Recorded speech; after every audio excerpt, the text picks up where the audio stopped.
They told you to be silent, to swallow your fire and smile through the frost, to wear kindness like a cage, to bend without breaking, to carry scars nobody sees.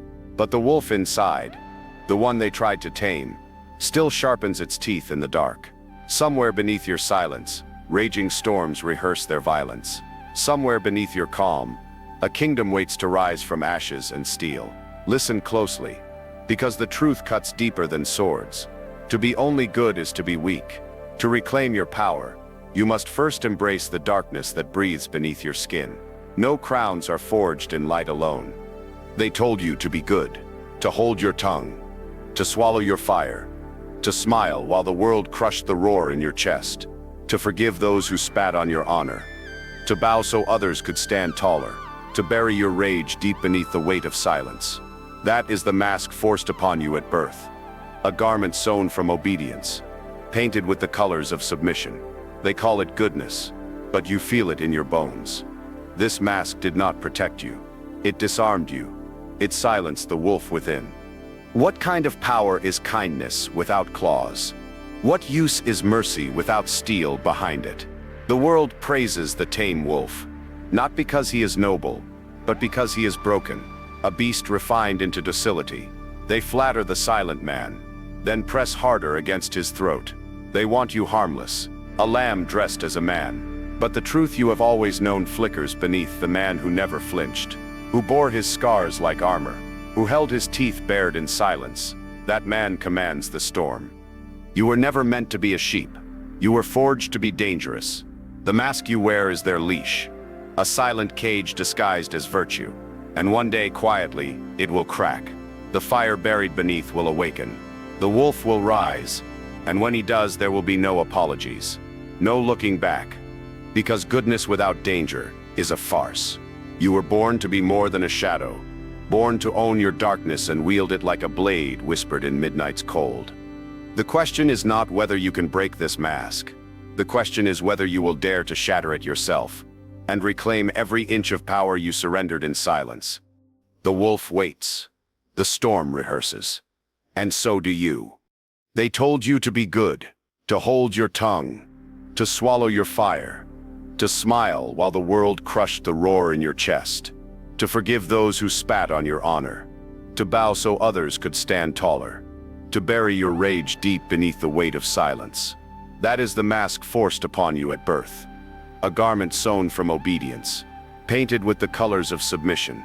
They call it goodness, but you feel it in your bones. This mask did not protect you. It disarmed you. It silenced the wolf within. What kind of power is kindness without claws? What use is mercy without steel behind it? The world praises the tame wolf, not because he is noble, but because he is broken, a beast refined into docility. They flatter the silent man, then press harder against his throat. They want you harmless, a lamb dressed as a man. But the truth you have always known flickers beneath the man who never flinched, who bore his scars like armor, who held his teeth bared in silence. That man commands the storm. You were never meant to be a sheep. You were forged to be dangerous. The mask you wear is their leash, a silent cage disguised as virtue. And one day, quietly, it will crack. The fire buried beneath will awaken. The wolf will rise. And when he does, there will be no apologies, no looking back. Because goodness without danger is a farce. You were born to be more than a shadow, born to own your darkness and wield it like a blade whispered in midnight's cold. The question is not whether you can break this mask. The question is whether you will dare to shatter it yourself and reclaim every inch of power you surrendered in silence. The wolf waits. The storm rehearses. And so do you. They told you to walk in the light, to keep your hands clean, your actions pure, to bury hunger, ambition, and violence as if they were sins instead of truth. But you feel it, don't you? That shadow, always waiting beneath your skin, a quiet storm you dare not unleash. Every virtue you wear drags a twin behind it, a shadow stitched to your mercy, patience, and gentleness. Mercy entwined with vengeance, patience with rage, gentleness with cruelty, waiting to break free. You try to drown it out with forced smiles and silence. You pretend the darkness is the enemy, But it is not. No man is whole without his shadow. Deny it, and it claws from beneath. Wild and untamed.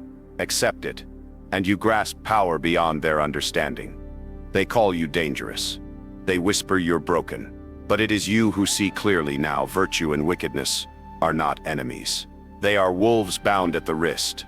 Kings cradled in the same crown. To master yourself, you must stop fearing the hunger. Learn its shape in silence. Own it or be owned by it. The wolf in the shadow never breaks its gaze. Its silence is not submission. It is dominion. Will you? The wolf does not blink when the storm lashes his face. It stands, unwavering, teeth bared, burning fresh scars into the cold winter's bone. Fear teaches most men to retreat, to soften their gaze, to shrink before the strike that is only whispered in the wind. They call it survival. They call it wisdom. But you know the truth beneath the noise. Hesitation is the fracture that splits the spirit and saps the flame. What does it mean to never flinch? Not absence of pain, but mastery over the pain. The wolf leans into the fire, carries every cut and bite deep into his marrow, forging armor beneath his skin. The flame-licking flesh is no longer an enemy. It becomes a language. Each scar is a bone plate. Every wound a silent lesson no retreat can teach. You've been trained to believe that stepping back protects you, that flinching saves your life. But who taught you this? The weak, the broken, the scared who never dared to bear the storm. Power belongs to the man who stands tall when teeth find flesh, to the one who dares to let the world's cold bite his bones without breaking. What happens when you never meet the strike? Your bones hollow. Your heart learns to fear pain more than death. And so men settle for shadows of life, retreating from resistance, apologizing for breathing too loud, confusing weakness with virtue. But the wolf's eyes do not waver nor blink. He knows retreat is the true death. Surrender not to the blade but to fear itself. Stillness under fire is a throne. Silence after pain terrifies the hunter's mind more than any howl. When insult burns your ears, when betrayal slashes your back, when the weight suffocates your throat, do you break or do you harden? Do you collapse into the fissures within? Or do you clench your teeth and dare them to press harder? Every pause you hold is a blade sharpened. Every moment you do not move is a crown forged in shadows. For the man who does not flinch, the storm clarifies. It does not blind. It reveals the truth others fear, that death is not the end, but the final teacher. Wolves do not flinch, not because they feel no pain, but because they have made peace with it. They fall forward, jaws locked on the throat of a world that expects their retreat. If you wish to rise, to carve your seat out of this storm, learn this law: to flinch is to offer your throat. And no king ever bowed his neck to fear. Mercy, a word draped in white robes, spoken softly as if it were the highest virtue. But ask yourself, what has your mercy cost you? Has it raised you or made you smaller? The world sells mercy as surrender, a currency to purchase peace at the price of your power. They want your forgiveness cheap, your anger swallowed whole. They worship your mercy, not as strength, but as your silence after betrayal, your bow to their safety.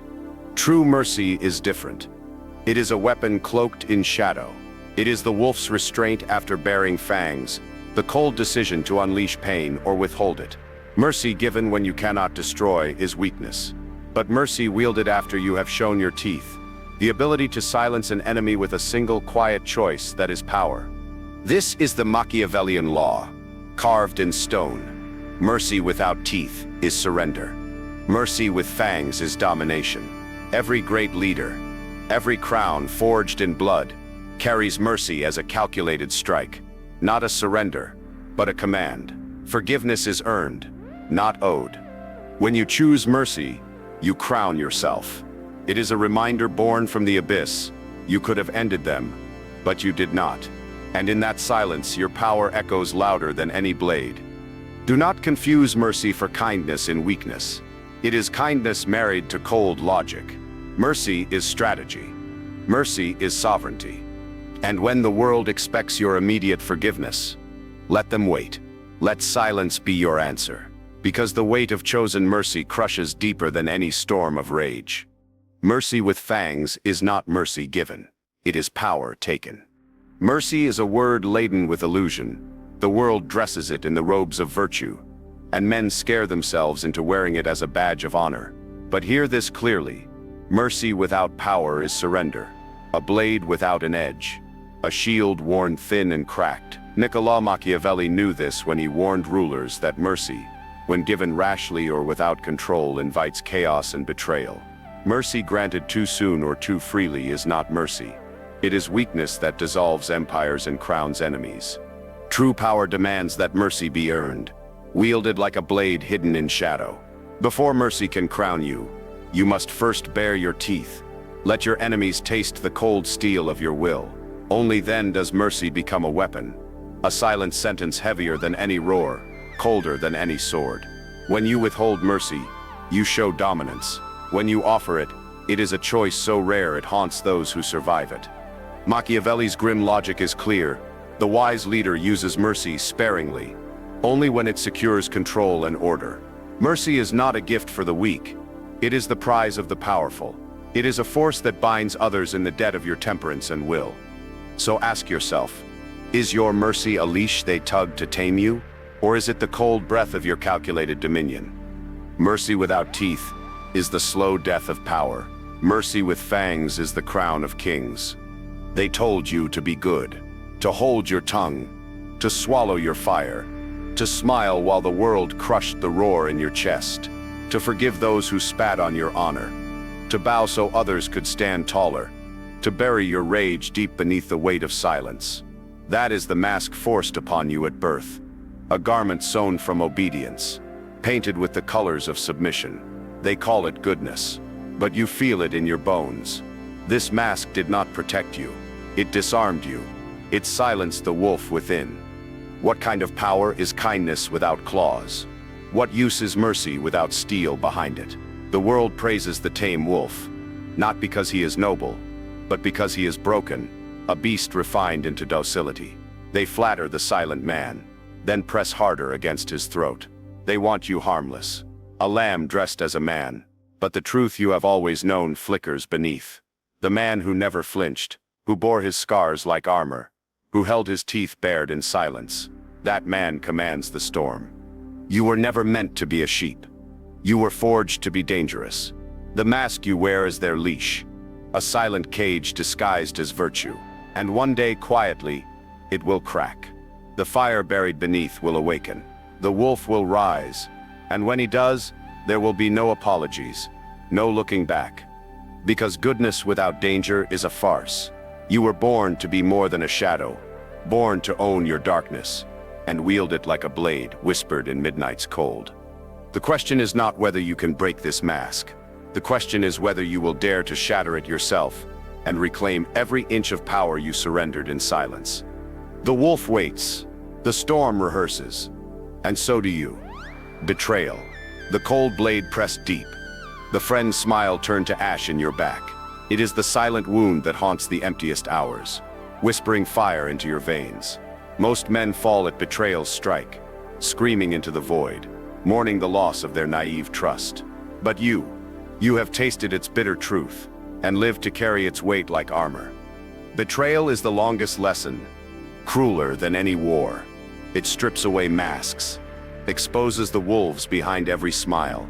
It leaves you naked, alone in the cold dark. But in that solitude, vision sharpens. You learn the faces to trust and those to watch with steel eyes. The knife that cut you was not an end, but your forging. You understand now, no crown is won without this fire. Sovereignty demands betrayal's lesson first. Only a man who has been stabbed in the back can truly see the blade's edge. Most men shatter here. Few rise, heavier, bloodied, but unbroken. What was torment became your tutor. What was pain became your weapon. Your scars are pages in a diary of survival, a script of silent vengeance. You no longer beg. You no longer plead. You move through the world with the certainty of a man who knows betrayal's sting, yet walks untouchable. The betrayed become the sovereign, and every knife in your back only carves deeper your vision of power. Exile, the cold silence of being cast out, left to wander where no warmth finds you. The herd fears the lone wolf, not because he is weak, but because he is unpredictable, untamed, sovereign. Most men beg to be carried back into the fold. They fear the solitude like death itself. But those who understand know better. Exile is not a sentence. It is a crucible. It is the dark womb of kings. In exile, the illusions fall away.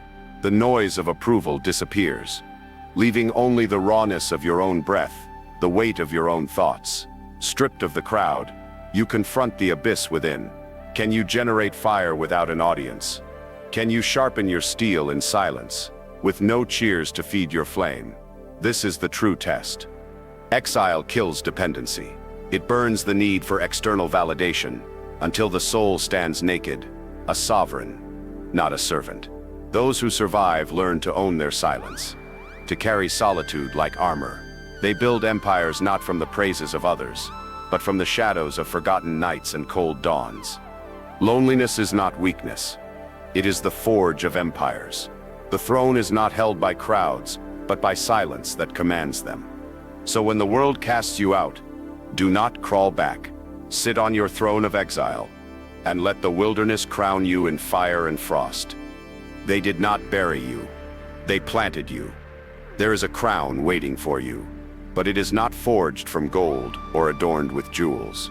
It is wrought from shadows, carved from scars, and tempered in solitude. Every man wears a shadow, a silent twin woven into his flesh. Most deny it, hiding behind false lights and empty smiles, fearing the darkness within. But a crown built on light alone shatters.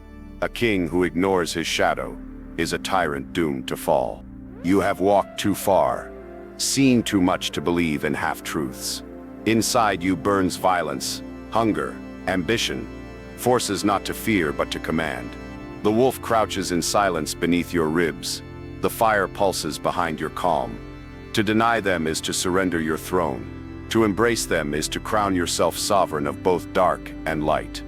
The final mastery is not purity, but wholeness. The man who has killed his shadow is no king. He is prey.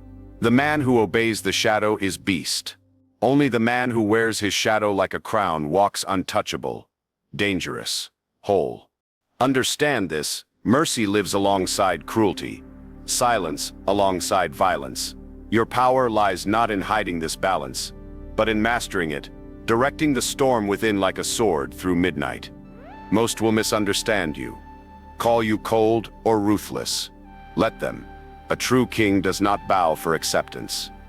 Your crown is not gold. It is shadow wrapped in fire.